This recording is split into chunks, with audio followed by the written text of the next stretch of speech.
Jian menatap Gara dengan bingung. Sebelumnya, Jia Luo juga mempercayai penguasa cahaya, dan setelah menaklukkan serigala makam, Jia Luo juga yang membawa Qin Yichen kembali ke kota pengecoran pedang. Tapi jelas tidak masuk akal untuk mengatakan hal seperti itu sekarang. Bukan hanya Jia yang tidak percaya, tetapi juga para prajurit yang belum pergi jauh. Gero membuka tangannya dengan sedikit tekad di wajahnya. Tuan Jian, Anda tidak bisa dibutakan oleh hal-hal ini. Meskipun penguasa cahaya menyelamatkanku dari kota penempaan pedang, tujuan sebenarnya adalah membuat kita menyerah. Dia secara khusus mengambil serigala makam sebagai bawahannya, dan tujuan sebenarnya adalah untuk mengejutkan kita. Siapa yang tahu jika dia adalah pemilik makam serigala sebelumnya?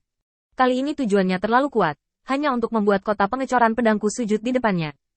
Saya tidak akan pernah mengizinkannya. Jian tidak tahu bagaimana harus menjawab untuk sementara waktu, tetapi dia ingat apa yang dikatakan Qin Yichen.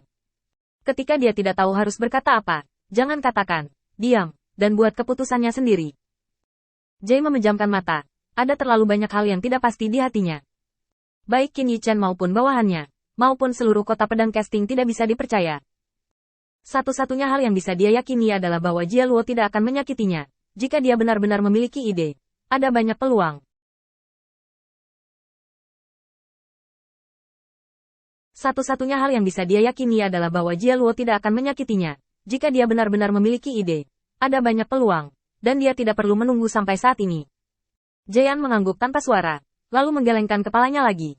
Dia tidak tahu bagaimana menanggapi kata-kata Jia Luo, dan dia tidak tahu apa yang dia pikirkan.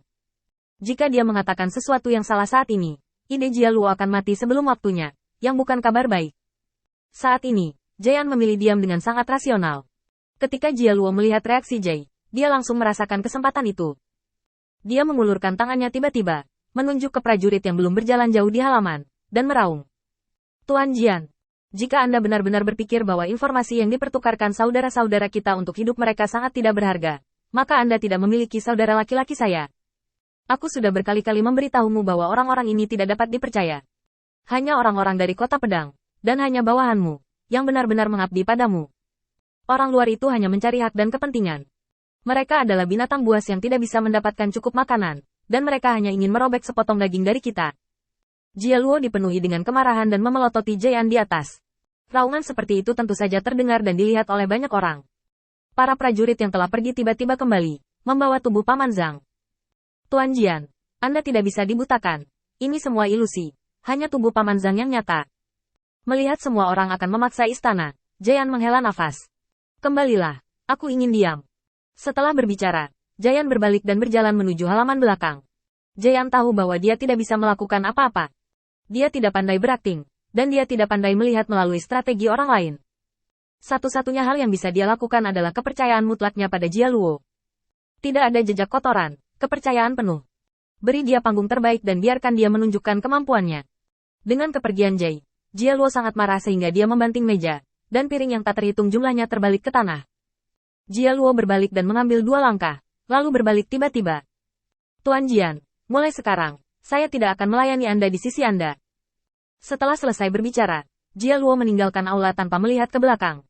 Dan ketika para prajurit di kepala mendengarnya, kemana perginya? Jika Anda pergi, bukankah ini memaksa Jian untuk mengambil alih kekuasaan sendirian? Ketika tiba saatnya bagi Jian untuk memiliki 6 kerabat yang tidak mengenali mereka tidak pandai melakukan sesuatu. Tuan Jia Luo memadamkan api. Tuan Jian sekarang disihir. Jangan khawatir tentang itu. Ayo lakukan. Hari ini aku akan duduk di desa dan mengundang Tuan Jia Luo untuk minum. Dan kembali besok untuk menasihati Tuan Jian. Semuanya. Anda mengatakan satu kata kepada saya. Dan menyelesaikan kata-kata kejam yang ditinggalkan oleh Jia Luo. Meninggalkan sedikit ruang gerak untuk Jian, dia buru-buru menyeret Jia Luo ke toko anggur. Beberapa tentara diam-diam mengedipkan mata. Meskipun Jia Luo tidak memiliki posisi yang sangat kuat, mereka semua tahu bahwa jika ada orang yang bisa meyakinkan Jai, orang itu pasti adalah Jia Luo. Tidak ada orang lain yang bisa melakukan ini. Posisi Jia Luo tidak tinggi, tetapi dia adalah orang kepercayaan Jai. Di sini, Jia Luo tidak mengatakan sesuatu yang penting ketika mereka bertemu untuk pertama kalinya. Dia hanya fokus pada minum dan tidak memperhatikan hal-hal lain. Suasana menjadi sangat membosankan. Sebaliknya, di pihak Qin Yichen, ada pemandangan yang berbeda. Setelah Qin Yichen kembali ke kota reruntuhan, dia tidak lagi disambut oleh reruntuhan, tetapi oleh banyak orang. Di bawah kesibukan semua orang, reruntuhan kota yang hancur mendapatkan kembali beberapa kembang api. Ruangan itu dibangun kembali, dan beberapa penguasa kota terapung yang belum pernah bertemu sebelumnya melihat Qin Yichen dan muncul. Saya mendengarkan Lord of Wind City, dan saya mendengar bahwa kota reruntuhan menderita hujan kehancuran, jadi saya datang ke sini untuk membantu. Ketika beberapa orang melihat postur menyeringai Qin Yichen, mereka segera menyerah untuk berbicara lagi. Qin Yichen berbeda dari Jian, yang bisa dibodohi hanya dengan beberapa kata. Membangun kembali kota reruntuhan?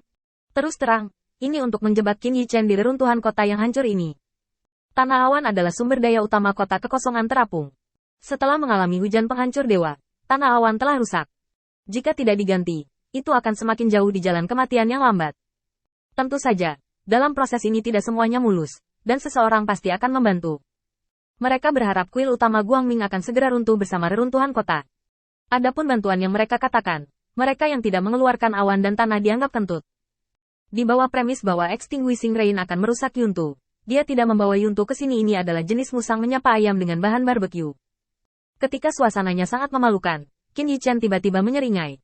Terima kasih atas kerja kerasmu, Matt. Cepatlah dan minta Matt menyiapkan jamuan untuk mereka. Hari ini aku akan mengadakan jamuan untuk memperlakukanmu dengan baik.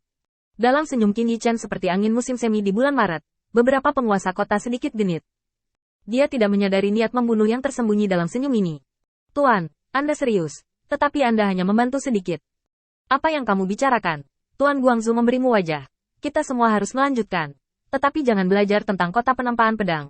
Aku mendengar sebelumnya bahwa Tuan Guang sangat baik. Tetapi dia sebenarnya ditendang oleh orang-orang kota penempaan pedang. Lain hari kita pergi saja ke Jai dan berbicara dengannya. Itu benar. Itu terlalu tidak baik.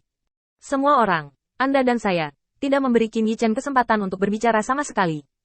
Qin Yichen tampaknya tidak terburu-buru, tenang saja. Jangan menunggu di sini. Semuanya, pergi ke rumah tuan kotaku dan duduk. Beberapa orang dengan cepat mengikuti, tetapi beberapa dari mereka memperhatikan serigala makam yang dibawa Qin Yichen, dan dikejutkan oleh nafas kuat serigala makam. Ada juga beberapa orang yang diam-diam mengirimkan berita dan mengkonfirmasi berita tersebut. Dapat dikatakan bahwa kata-kata hantu satu sama lain ditafsirkan dengan jelas.